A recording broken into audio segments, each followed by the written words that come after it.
Prithvi Shantirantariksha Shantir Dyaur Shantir Disha Shantiravantara Disha Shantiragni Shantir Vayu Shantiraditya Shantish Chandrama Shantir Nakshatrani Shantirapa Shantiroshadaya Shantir Vanaspataya Shantir Gau Shantiraja Shantirashva Shantir Purusha Shantir Brahma Shantir Brahmana Shantir Shantireva Shanti Shantir Me Astu Shantihi. May there be peace on earth and in the sky. May there be peace in the water and in all directions. May there be peace in the plants, in the trees, and in animals. May there be peace in the hearts of all beings. May there be peace in everyone and in everything. Sarvetra Sukhinas Santu, Sarve Santu Niramayaha, Sarve Bhadrani Pashyantu, Ma Kaschit Dukha Bhag Bhavet, Sarvastaratu Durgani, Sarvo Bhadrani Pashyatu, Sarvas Sadbuddhimapnotu, Sarvas Sarvatra Nandatu. May all be happy and healthy. May all see what is good, and may no one experience misery. May all overcome their obstacles and acquire good tendencies. May people everywhere find joy and fulfillment.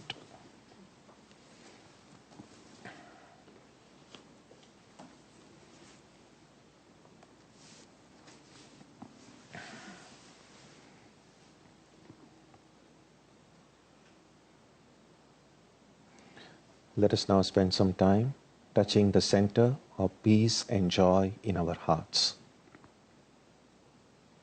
A good way to begin the practice is to withdraw the scattered energies of the mind and bring them to rest on one point. That point can be our own breathing. Let us therefore practice breathing with awareness. As we breathe in, let us visualize that our body and mind are being filled with love, strength, and compassion. And as we breathe out, let us release all the stress, anxiety, and exhaustion in the body and mind. Let us practice this way for a while.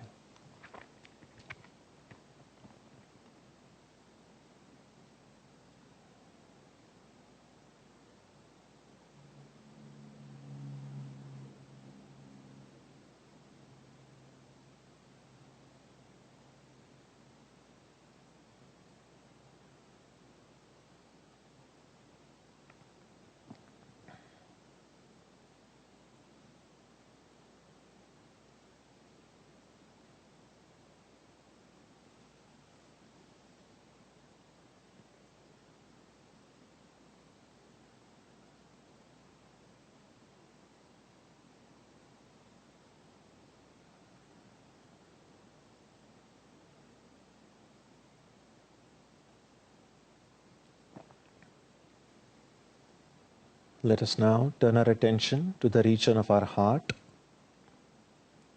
Although God is present everywhere and in everyone, The divine presence can be felt most clearly in our own hearts. We can meditate in any way we have been taught. To remain focused, we can take the help of a short mental prayer or a mantra or a divine name. Let us now spend some time dwelling on the presence of God in our hearts.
Om Asatoma Satkamaya Tamasoma Jyotirgamaya Mrityorma Amritam Gamaya Aviravirmayeti Rudrayatte Dakshinam Mukham Tenamam Pahi Nityam. May the Divine lead us from the unreal to the real, from darkness to light, from death to immortality. May the Divine Consciousness fill our hearts and protect us.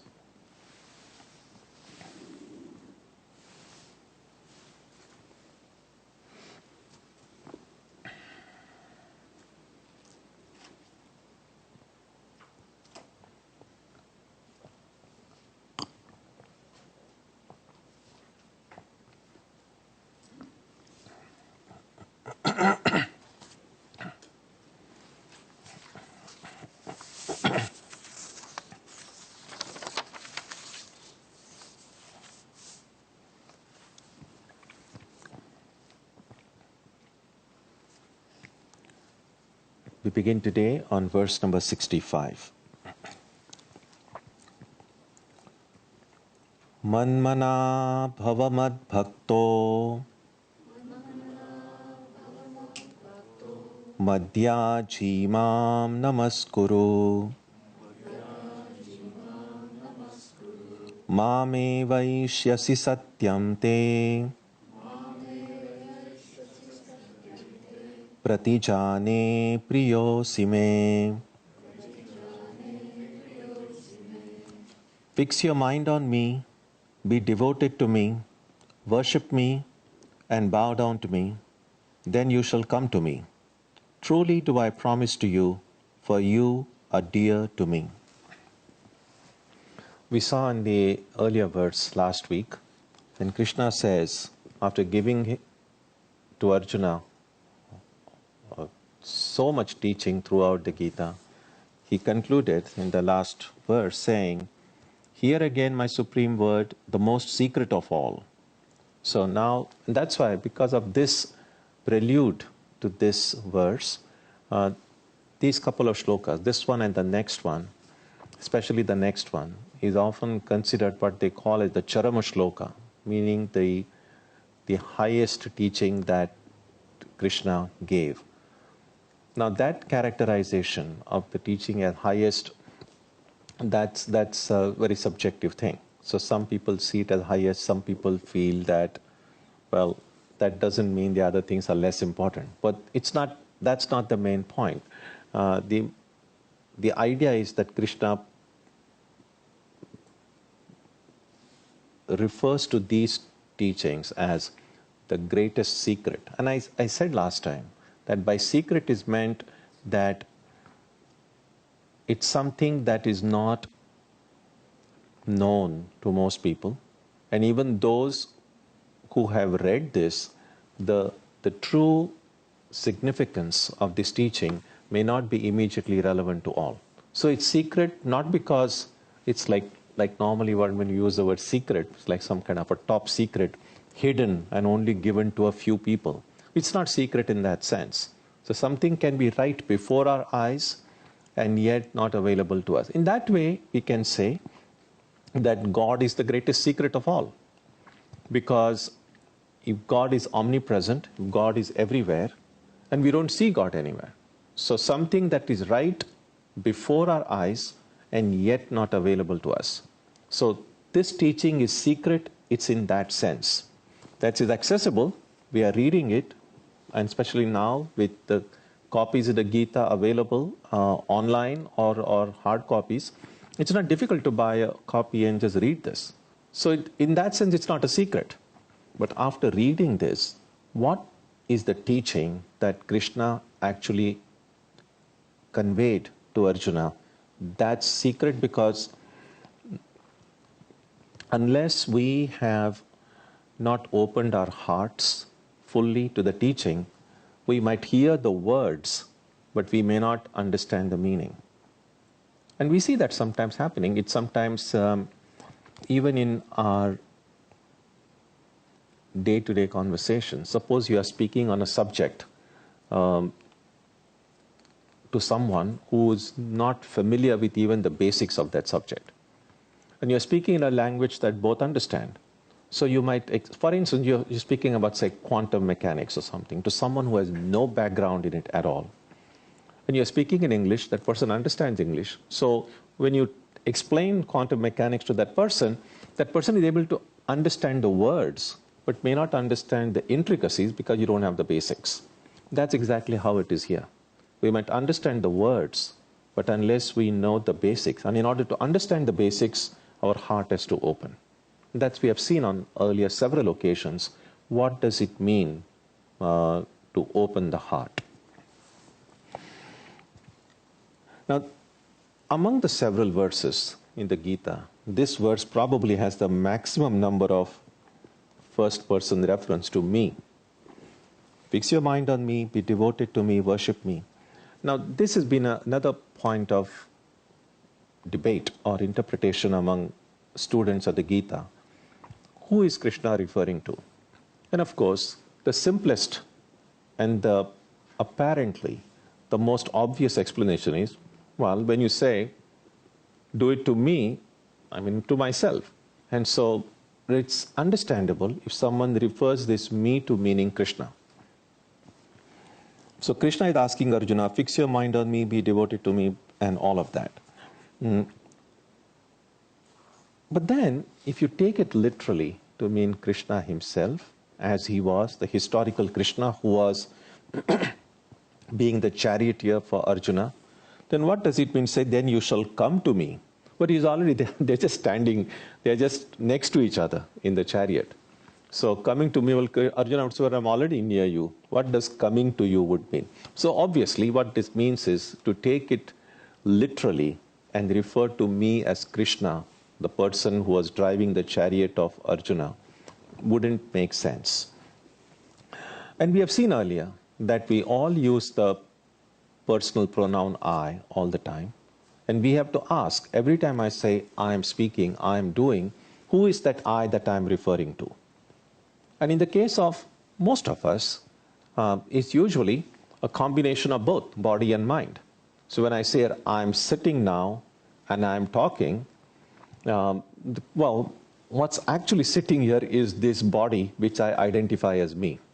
The one who is speaking, again, is through this psychophysical being, again, and I'm referring to it me, essentially I'm identifying with it. But then the Gita says, well, I am the spirit. Now, the spirit doesn't have to sit anywhere. The spirit doesn't have to talk. The spirit doesn't need to eat. And so, if someone were to ask me or you, when is your birthday, we will right away tell some date when we were born. How many of us, if someone were to ask us, when is your birthday, will say, I was never born. I am beginningless. I mean, people will think you are nuts if you kind of say something like that. But actually, that's the truth. So, when Krishna, therefore, would say I or me, what would Krishna's reply be? If someone were to ask Krishna, when is your birthday? What would Krishna say? Well, we don't know what Krishna would say, but we know the reason Krishna is different from us, the reason all of these whom we adore today, worship today as world teachers, as prophets, as incarnations, whether it's Jesus, Buddha, Muhammad, all of these great ones who have shaped the world in which we live through their life, through their teachings. They were different, and what made them different was that when they said I, they understood something very different from what you and I understand when we say I. Because otherwise, if they understood by the same body and mind, then what's the big deal? I mean, they're just like us, right? So, what the Gita teaching emphasizes and what Vedanta emphasizes is that we all use the term I, but we all may not understand by the term the same entity when we refer to I. So when Krishna is here referring to me or I, Krishna means the spirit. And so you might as well substitute the term me here throughout these words, either with the word God or divine or Atman, Brahman, take your pick. Whichever term resonates with your understanding of the highest truth, you can substitute it. It will all make sense. Fix your mind on God, be devoted to God, worship God, and bow down to God, then you shall come to God. It all makes sense. Or fix your mind on the Atman, or the Spirit, be devoted to the Spirit, worship the Spirit, and bow down to the Spirit, then you shall come to the Spirit. It would all make sense. What this verse, therefore, asks us to do is to look deeply into your I. Ask who you truly are. And the closer we go to the real me, the imperishable, eternal, immortal me, all of this will make sense. So truly do I promise you, for you are dear to me. Now, this dear to me also needs some little bit of reflection.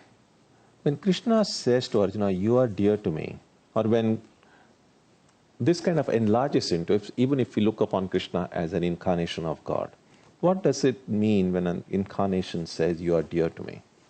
Or if God were to say you are dear to me? This is not to imply that you are dear to me, these other guys, not so much. But that is, we find notions of God in ancient texts, when God pretty much is a cosmic version of the kind of human beings we encounter in life. So God can get angry, God is jealous, God gets upset, and God has special favorites. Now all of this way of thinking of God is our way of thinking of God. So again, who God is, truly is, only God knows. What we are seeing is how we view that God. And whatever we view in life is already colored by the lens of our mind. Is already colored by the prejudices, biases, and our own, our own color of the mind. So again, and we see that in our daily life as well. We might have different impressions about other people in our life. Among your friends, your family members, you say, this person is like that. Now, how that person is, only that person knows. But your impression on that person is based on, well, appearance, behavior. So all of these external characteristics, it's on that we base our judgment of others. So just as we are judging other people are judging us. And no matter how wonderful we may think each one of us is, there will be some people in the world who feel we are not as wonderful as we think we are. And we might disagree with them. So again, what impressions other people have of us may not reflect who we really are. In the same way, what impressions we have of who God may be may not reflect who God truly is. And therefore, when you understand, read the statement, oh, you are dear to me, it's natural for us to think that, well, Arjuna is special, and others are not as special as Arjuna is. And we conclude that way because we do see in our daily life people who have favorites. Now, a better way, if God is truly loving, if God is truly our father or mother, then there would be no distinction that God wouldn't, because especially when Krishna himself throughout the Gita says, see everyone with an equal, don't make any distinctions. Samadarshana, see everyone in the same way. And so this would conflict with that when Krishna telling Arjuna, you are dear to me. Now, what this means really is that, first of all, we are all dear to God. But the reason we are not able to feel God's love to us is not because love is not available, but because our hearts are not opened yet. So it's like Ramakrishna said, that God's grace, the breeze of God's grace is always blowing. I need to set the sail and to catch that breeze. So it's not as if God's grace goes only to a few select people and doesn't go to others. Exactly in the same way, God loves everyone. It's like this. There could be a lot of great wind outside and beautiful breeze. All our windows are closed. You're not going to catch any of that. We say, wow, this nature hates us. There is no air here. Well, nature doesn't hate us. All I need to do is to open the windows and let the air come in. Exactly in the same way, God's love is always available to everyone without any distinction. But I need to open the window of my heart. And how to open that window? What do we need to do to open that window? We have seen earlier in chapter 12, in the yoga, the Bhakti Yoga, there are many verses in that chapter where Krishna concludes by saying, such a person is dear to me. So we know what qualities we need to cultivate, what weaknesses we need to overcome in our own lives in order for my window to open and then experience that love of God.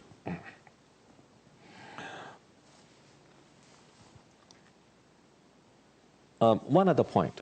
When we say experience the God's love or that God loves us, this might make us think that this is a predominantly a dualistic position. Well, God loves me. God loves me. But that's not what is really implied here. Even when Krishna says, you are dear to me, what is implied is this. When we are dear to someone, obviously, being dear to someone implies the presence of love. And in however little a measure, every one of us has experienced love in life. And from different sources. Could be from our parents, our friends, our siblings, our wife, our children. It could come from any source. We have all experienced some love. And we all know, to however lesser or greater degree, that the experience of love implies a sense of fulfillment, a contentment, a joy, that sense of fullness. And so what is implied here when we say God is love or God loves us or you are dear to me is that in that state, the spiritual seeker experiences that sense of fulfillment, that sense of completeness that a person who is experiencing love experiences. So it's not to be taken to assume that every time we speak of love, it's always a very dualistic approach. There's nothing to do with dualism or non-dualism. It just means what do we experience when we experience love. And that experience can come to every spiritual seeker. So that's what he means here. Fix your mind on me, be devoted to me, worship me, bow down to me. In other words, the more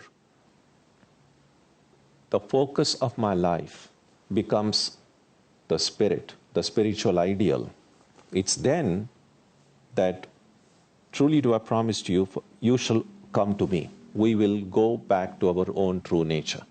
That's the idea. There is one place Swami Vivekananda said, it's a favorite quote of mine. Swamiji said, these are his exact words. He says, live for an ideal, and that one ideal alone. Let it be so grand, so great, that there may be nothing else left in the mind.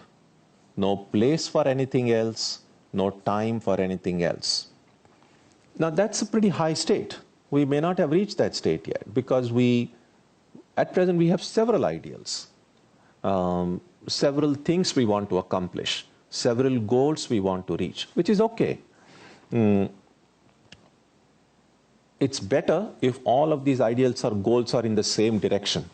So at least when we are proceeding, we are going nearer to all of them. Because if my one goal is in the other direction, the other one goal is in the opposite direction, then if I'm trying to attain one goal, I'm going farther away from the other goal. So at least, even if we have many goals in life at present, make sure that they are all in the same direction. And if they are in the same direction, some of those goals may be achievable within a year, or 10 years, or 20 years. Some goals might seem far, but at least they should be in the same direction. Eventually,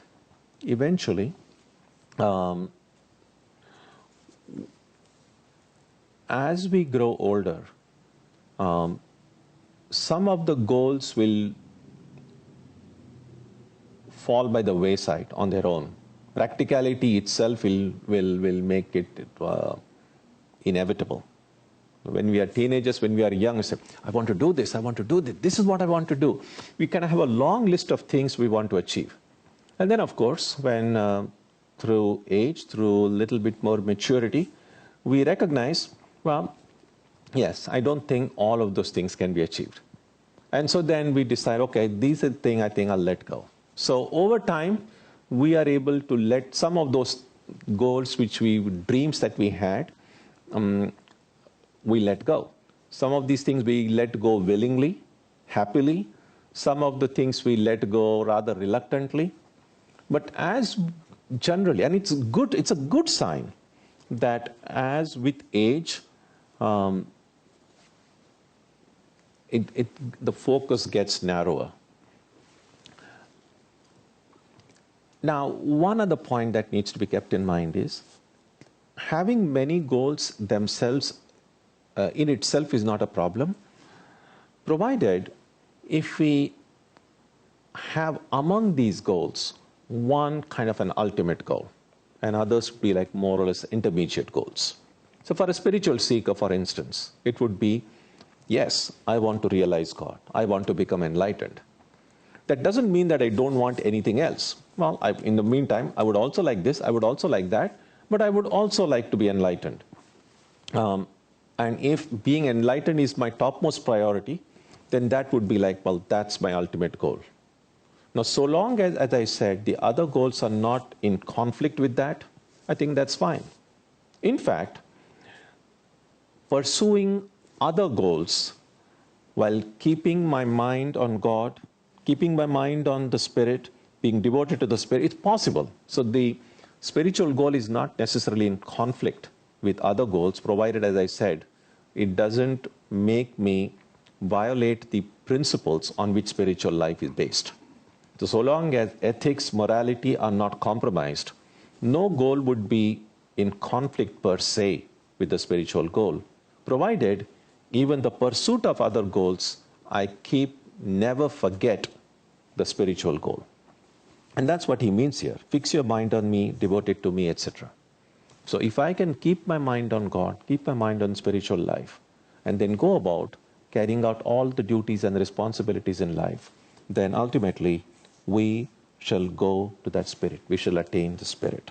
And that's a promise that Krishna makes. Truly do I promise you. It's a divine promise. For as he said, you are dear to me. So every one of us is dear to God. All that we need to do is to, if we don't feel in our heart yet that I am dear to God, we need to open our heart a little bit to experience that. And the next verse, this is the one that is often referred to as the greatest teaching of Krishna, or the supreme insight that Krishna offers in the Gita. So verse 66. Sarvadharman parityajya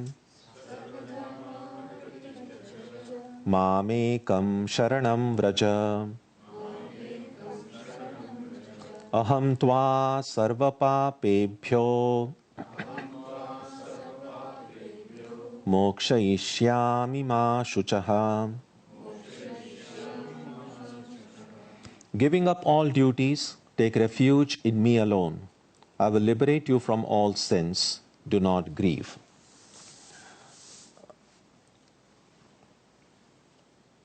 So giving up, so there's a lot to unpack here. What does giving up all duties mean? And taking refuge.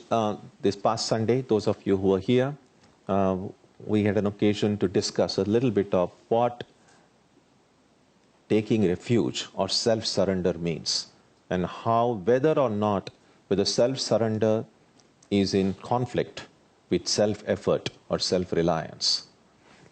So I don't want to repeat everything that was discussed on Sunday, except to point out that self-surrender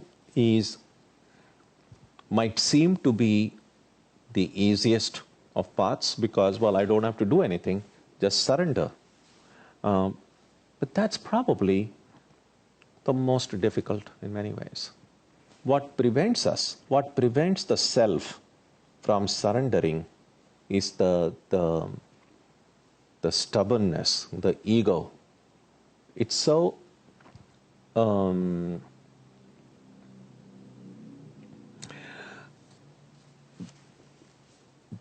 ego is a very fascinating phenomenon, and we have to deal with it every moment of our lives. And I imagine that, especially in Eastern traditions, the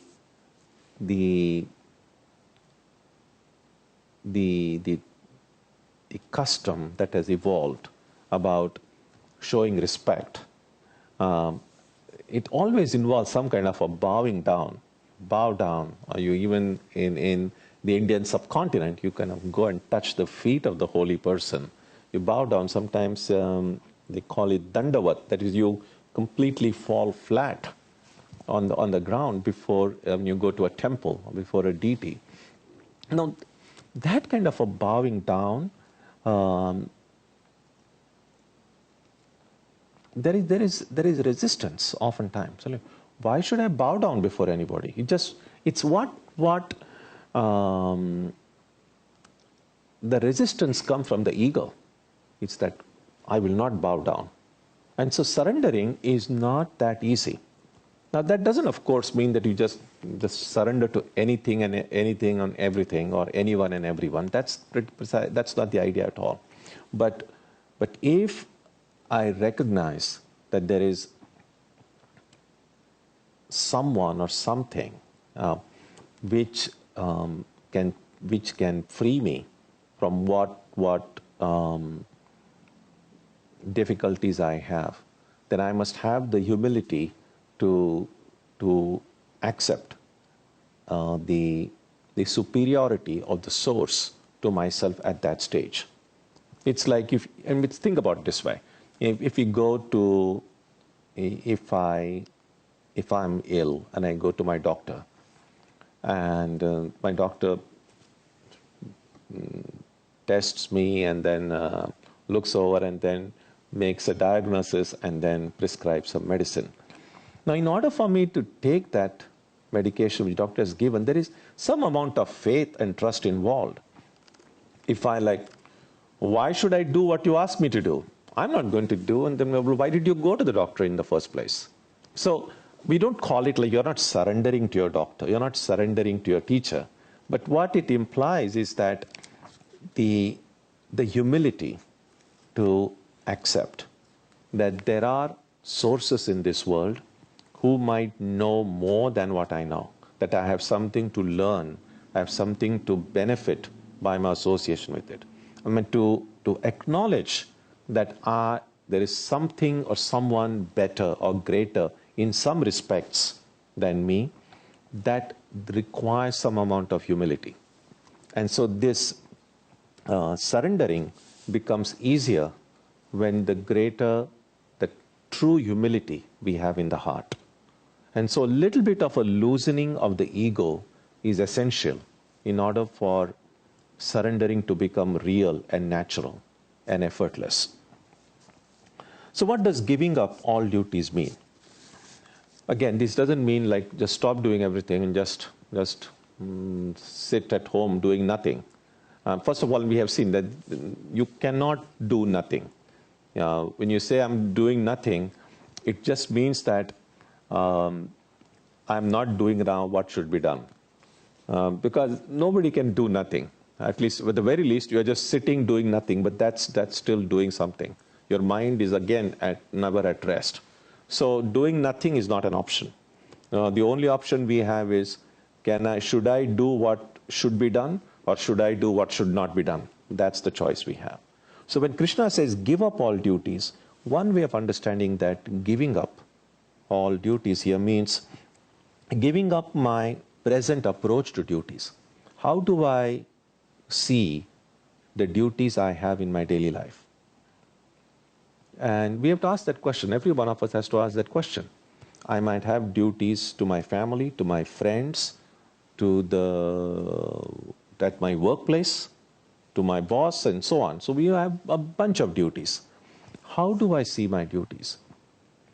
And what my attitude is towards the work that I do daily, both at home and outside, that pretty much determines who I am and what my view of life is.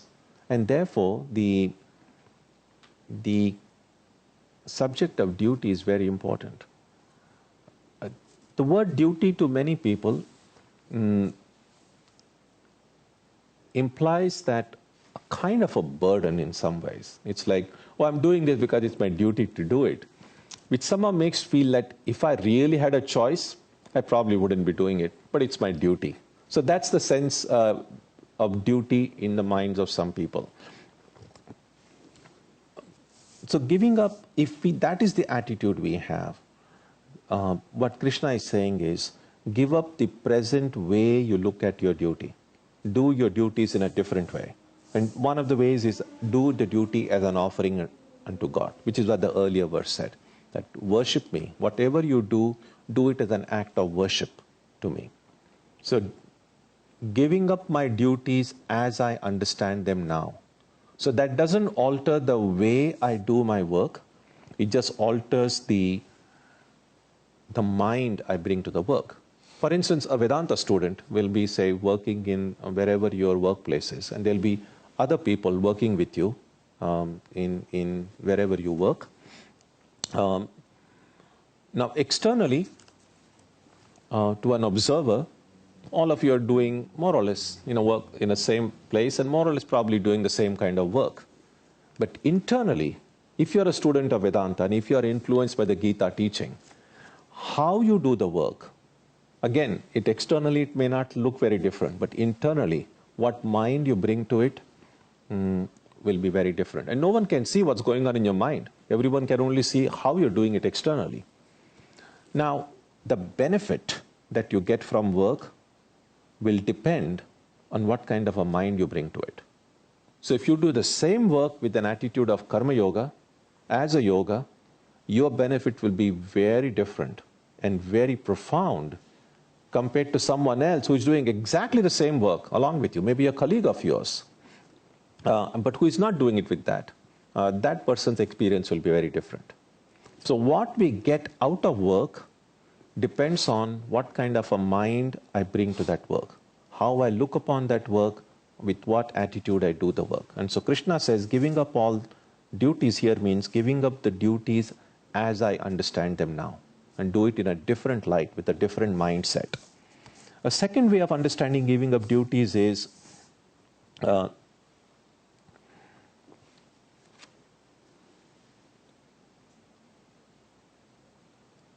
if I have higher duties. Now this kind of needs a little bit of a reflection. We know, because of the different connections we have in life and the different interests in we have life, we are called upon to do many things. And all of those things may be our duties in different contexts. Now, as long as those duties require my presence at different times and at different places, I think that's fine. What if there are two duties who require my presence and time at the same time and in a different place? First of all, I cannot be in two places at the same time. And so I will not be able to do both those duties because they want me to do them at the same time, even if it's in the same place, or sometimes if it's at different places. And so at that time, we prioritize. We say, well, so I'm going to do this, I'm not going to do that. Not because I don't want to do it, but I just don't have time for it. Well, this I feel is more important than that one. Now, what hierarchy we have in our mind about which is higher or which is lower, that will vary again from person to person. But again, we are not just speaking about any general people, we're specifically speaking about spiritual seekers. Now, for a spiritual seeker, if that person is truly seeking the spirit, the duty to the spirit would be the highest. And so, all other duties would be subservient to the duty to the spirit. And again, that's a judgment call everyone has to make. So give up all duties would mean, for instance, Ramakrishna once said that obedience to one's own parents is a duty. A child will obey his or her parents. And that this whole idea, I remember years ago when I was in India, and I think in I was editing a journal, and in one of my I believe one of the editorials I wrote was, I think, on obedience. And I received a letter. This was the pre-email days. A letter from one of the American readers saying, the word obedience sends a chill up the collective American spine. So, and then of course, I had to write one more editorial about reflecting a little bit more on what obedience means. And I think maybe that might be a good topic for a reflection on some satsang about obedience itself.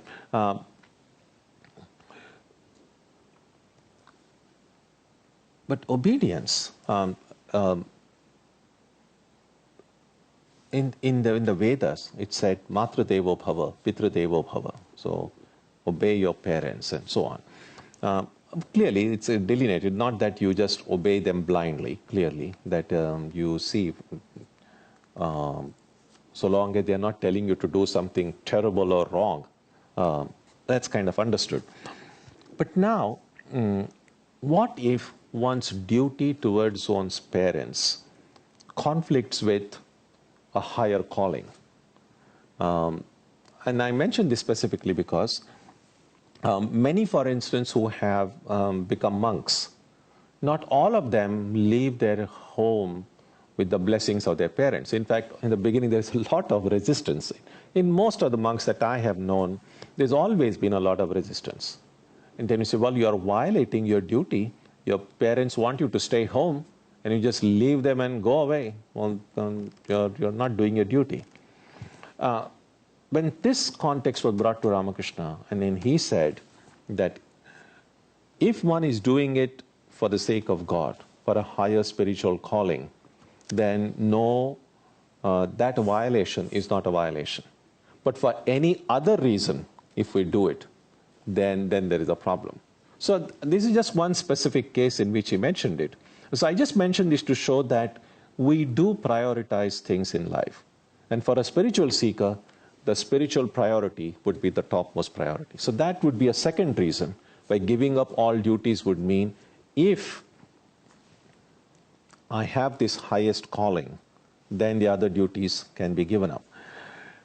The third implication of giving up all duties is that other duties have not so much to be given up, but you become incapable of doing them. Now, take the case of Ramakrishna. He was a pujari in a temple of the Divine Mother, and he was employed as a priest. He had a duty. Well, you are employed, you get your monthly, you're being paid salary for the job you do, and you're expected to do the job. And we find that when we read in Ramakrishna's life, that a stage was reached when he just didn't do it. He just couldn't do it. Not because he hated the job, not because he was like, oh, I'm just too tired, but his mind got so absorbed in thinking of God. He became so deeply immersed in the thought of God that all the time and everything got transcended. In that stage, how are you going to go to a temple at a specific time and go through all those rituals when just at the thought of God, you are entering into a state of samadhi? So all the duties got given up in the Ramakrishna's case. So it's not so much that you give up duties, but the duties give you up. There is that instance mentioned in Buddha's life, when Buddha we know Buddha lived to a ripe old age. Even when he was very old, he would still follow all the rules, all the duties that were enshrined in the Buddhist texts, that these are the duties of a monk. So even the duties that were meant for novices, a Buddha would do as an old man. And so some of his close disciples once went to Buddha and said, you are enlightened, you just rest, relax. You don't need to do all these things that were meant for these newcomers. And the Buddha smiled. And the Buddha said, no, I'm not really following all these rules. He said, when I was young, I did all these things, and they have become so much a part of who I am that I don't follow the rules anymore. The rules follow me. Now that's what happens, and that's what would happen in the lives of all of us. In the beginning, we might have to strive to be good, to do good things, to think good thoughts. And sometimes that's a struggle, because our past habits, our impressions might pull us towards doing things which we regret, things which we might feel guilty about, or things which we are not proud of. And so it's a struggle between always trying to do what's right and what's good. But once that discipline makes it a natural state of my mind, when I invariably think good, positive thoughts, do good, positive actions, then it becomes natural. And then later on, I'm just living my life. It's not that I'm trying to be good. I become incapable of doing bad. And so that's the stage when we can say, well, give up all duties, because all duties get given up. I will liberate you from all sins. Now the word sin, the word in Sanskrit is papa, and gets translated often as sin. Vivekananda once famously said, Vedanta does not recognize any sin. Vedanta recognizes only error, that we can make mistakes.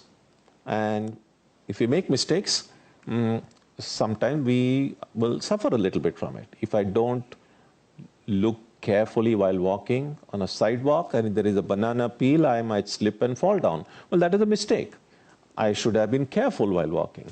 And as a result of falling, I will get hurt and there will be some pain. But next time, I'll be more careful. So the mistakes can be corrected. So Vedanta, the idea of sin is actually a very theological term. In the Abrahamic traditions, sin is specifically an act of disobedience to God. That God gave us these commandments. God wants us to live in this way. And I disobey God. We know from the myth of the Garden of Eden, that whole problem started with an act of disobedience. That God did not want Adam and Eve to eat the fruit, and they disobeyed the Lord. And then that was the first sin. And because it was the first sin, it sometimes in theology gets called the original sin. And that original sin is believed to be carried from one generation to the next. So that's how the word sin comes. So the idea of sin as it is understood there is not present in the Gita, not present in the Vedantic tradition. Although it gets translated as sin. So papa really means error. Now, from the highest standpoint, and this is going to sound very paradoxical, that from the highest standpoint, all actions, good or bad, are errors. And they are errors because all actions will lead to their results. And the results are again joy or sorrow. In order for me to experience the results, I have to take birth. If I have to take birth, then I have to again go through this cycle. So continuing to do even good actions is, from that highest standpoint, is still an error. And the example that sometimes is given is that of being tied to a gold chain or an iron chain. Well, being tied to a chain to a gold chain is no consolation, because still I'm not free. Again, to clarify, this doesn't mean I shouldn't be good. What it does mean is, of course, I should try to do everything that is good and try to avoid evil. The question is, when I have succeeded in eliminating all the bad or evil things from my life, what do I do with all the good that I have? At that stage, even the good that I have can be a burden. And at that stage, I will have to leave the good behind. So the ultimate reality is beyond all the polarities, is beyond good and bad. So, although we might hear people say, well, God is good, what is implied is, well, God is not bad, obviously, but God is actually beyond both good and bad. So when you say God is love, that love which we associate with God is not the love which is the opposite of hatred. So again, love and hatred go together. You have to transcend them both. When you transcend them both, then you'll experience something. You either invent a different word for it, or you just say, well, that's love. But that love is different from this love. It's a little bit like Satchidananda, Ananda, bliss. Well, God is bliss. Well, sometime when you have a good, fresh chocolate ice cream, you are in bliss too. Now, that bliss of the ice cream and the bliss of Ananda, again, you're using the same term, but all the bliss that we experience in the world has as its counterpart, the opposite end of the pole, grief. So the joy and sorrow that we experience, we need to leave behind both. We need to leave behind the joy that comes from the perishable things of the world in order to experience this higher Ananda that comes from my own self. So that's the idea. So if we do that, then Krishna says, I will liberate you from all sins. In other words, we will become really free. Do not grieve, all existential suffering will completely come to an end. So if you have any thoughts, ideas, questions about these two verses that we saw today?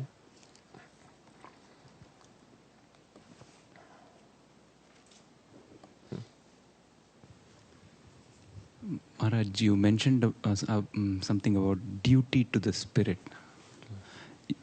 You mentioned about duty to the spirit. Mm-hmm. What exactly is doing duty to the spirit? Well, be yourself. Be the spirit. I know what we say. Well, when we say I have to do this for myself, what we really mean is whatever we do for myself is what I believe is good for me. So duty to the spirit would be go and realize your spirit nature, because that's the best thing that can happen to you. So yeah, right now, I mean, think about it this way. Right now, when we speak about the Atman or spirit, intellectually we know it's me, but conceptually it's still the other. And so your duty to the spirit, but my duty to God, ultimately, that divine is yourself. So I'm just kind of substituting the word God with Atman. Yeah. Yeah. Yeah. So, Swamiji, you said that when we do work internally, somebody may do work as karma yoga, so externally it may look the same, though internally people are operating through a different lens. So a trouble I have is while doing the work, I find it difficult to remember that this is karma yoga. I remember afterwards or today, for example, but all week I act and I don't keep in mind that every moment should be as karma yoga. How do we get out of that trap? Remembering is, there are several kinds of remembering. It's like this. When my mother asks me to do something, and I love my mother, and I do it because my mom asked me to do it. So every time then I'm doing something, whatever my mom asked me to do, it's not like every moment, my mom asked me to do it, my mom told me to do it. So that's not that kind of a remembering. So I know my mom, I love my mom asked me to do it, so I'm doing it. Even if every moment of my doing, my mom is not somewhere always before me. So doing something out of love for God means that. And so one of the ways that we can try to keep that awareness somewhere at some corner of the heart is Swami Vireshwaranji is a disciple of Holy Mother. He used to tell us that one good practice would be that before you begin your work, any specific activity, before you have started it, you remember your ideal. Again, for a spiritual seeker, that would be your Ishta, who you pray mentally before you begin the work. After that particular work ends, at the end of it, you again bow down mentally to God. If you wish, mentally offer that work to God. So do it in the beginning and in the end. Don't worry about in the middle. In the middle, a lot of work will require your full attention, and give that full attention. A spiritual seeker will see that the work I'm doing I'm doing it out of love for God. It's a work. Every work that we do, provided it's very ethical and moral, doesn't violate any moral principles, it's possible to see that the ability that God has given me, the talents that God has given me, the situation in which I have been put, if we believe that everything happens by the will of God, I have been put in this context, in this situation by God.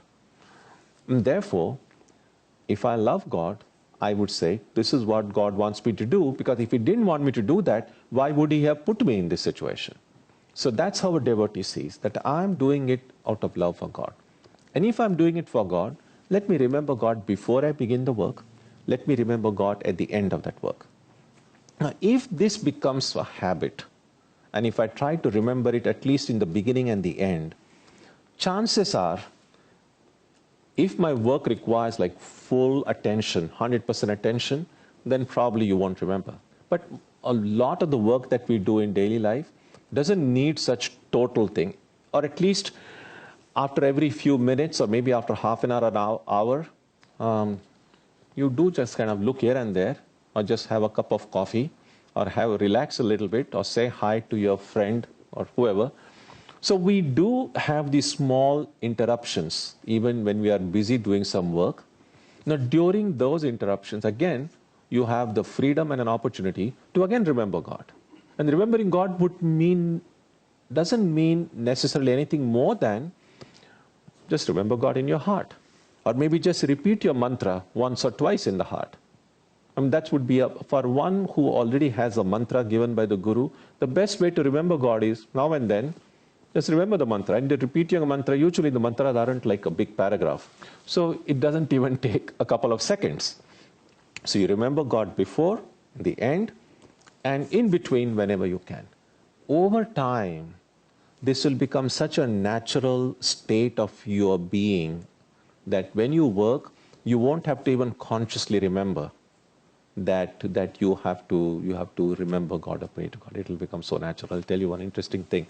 One of our senior swamis, in fact, he passed away 6 months ago when I was in India. He was a very, very wonderful Swami.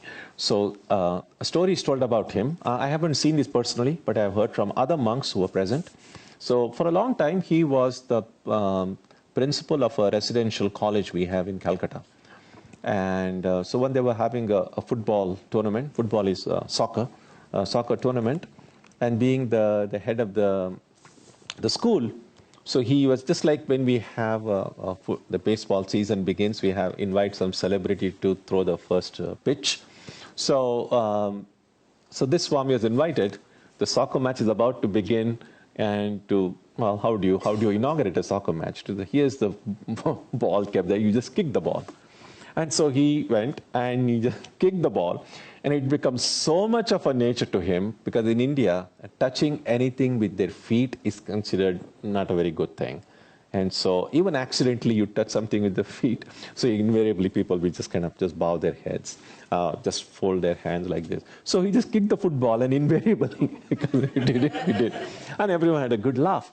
Now, I mentioned this to show it was not a very conscious thing. I mean, otherwise, of course, football is meant to be kicked. It's not, you're not like doing anything bad or improper by that. But such had become the natural state, that moment your feet touch something. So that had become. So that's what I mean, that once it becomes a natural state of my mind, that before beginning any work, I invariably remember God. And many of us at our workplace, near our table, near our desk, sometimes we might have photographs. And I've seen many people. I've seen many workspaces. People sometimes keep the photo of their family, their children, because even when you're busy with work, you would like to remember your family. So similarly, a spiritual seeker might kind of have anything on your own personal workspace, anything that reminds you of your spiritual identity or spiritual this thing. So there are ways to figure out how to remember it.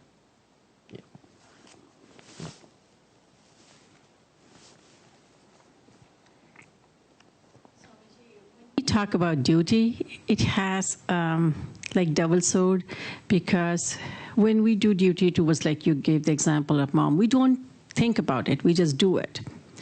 But a soldier, and he has to kill, or she has to kill someone. So sake of duty, they're killing. How do you explain that? Right. Again, when a soldier goes and sees what he or she has to do as killing, then that's when conflict arises. That's where the conflict arose even in Arjuna's mind in the Gita. But one of the things that soldiers are trained is not that you're killing someone, but you're defending, you're protecting. So it's seen as an act of patriotism. You're doing it for your country. You're not going and killing someone out of vengeance, but you're doing it. So again, how you see what you're doing. You can either see it as killing, or you can see it as defending. And our attitude to the work will depend on how I perceive it.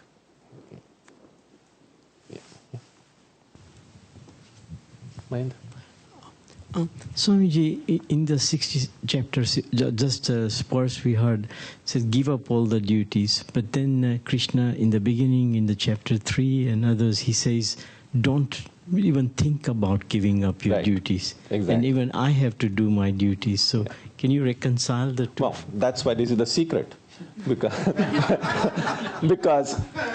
so easy to misunderstand what is being told here. And that's why this needs to be, that's why we can figure out why Krishna mentioned this in the 18th chapter, not in the 2nd chapter.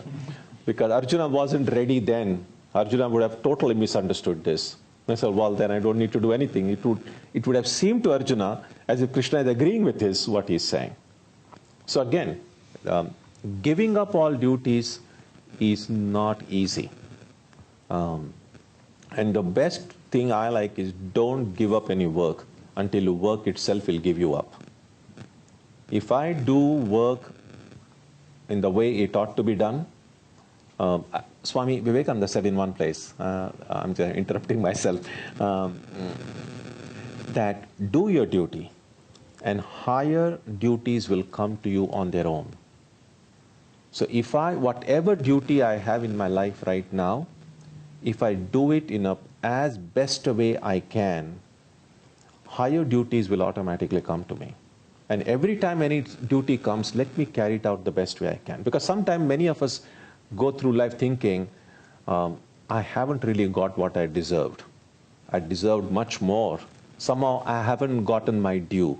That I'm forced to do something which is below my dignity, below my capacity.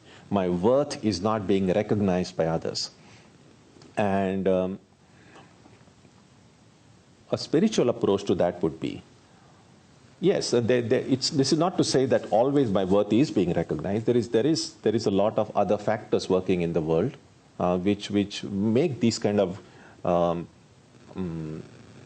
discrimination a real thing in the world in which we live. But one other way would be to look at it is, whatever duty I have now, let me carry it out the best way I can, while also addressing whatever discrimination issues exist. It's not that you just allow yourself to be exploited by others. One has to stand up for one's own rights. That's perfectly understandable.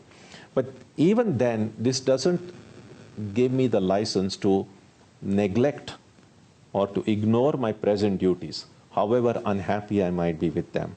Because if I do them in the best possible way, higher and higher duties, my worth will, if my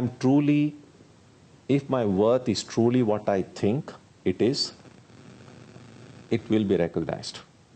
And so long as I'm unhappy about not getting the recognition I received, it's possible that probably that's the reason my recognition is I'm not being recognized.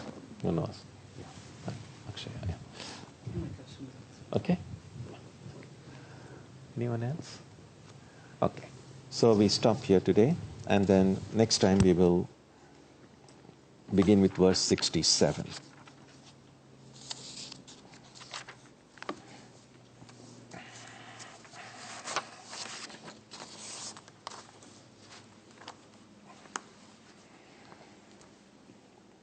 Om Jananim Saradam Devim Ramakrishnam Jagadgurum Padapadme Tayo Shritva Pranamami Muhurmuhu.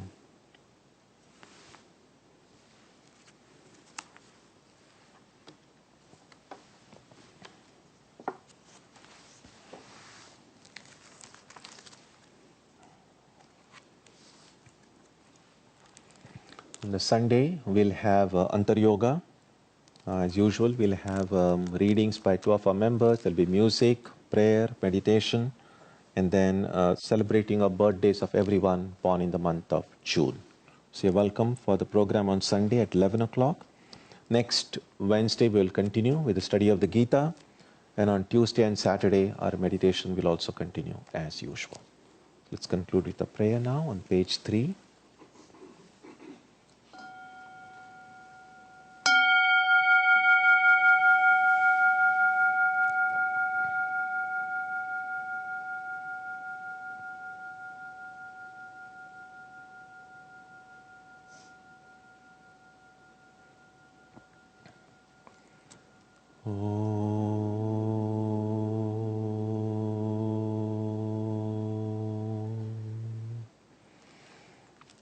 May the Divine Being, who is the Father in heaven of the Christians, Holy One of the Jewish faith, Allah of the Muslims, Buddha of the Buddhists, Tao of the Taoists, Ahura Mazda of the Zoroastrians, the Great Spirit of the Native Americans, and Brahman of the Hindus, Lead us from the unreal to the real, from darkness to light, from death to immortality.